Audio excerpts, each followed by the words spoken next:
JavaScript is a high-level programming language used primarily for creating dynamic web content and interactive web applications.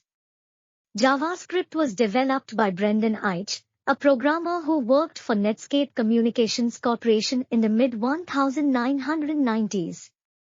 It can be used in conjunction with HTML and CSS to add interactivity and functionality to web pages.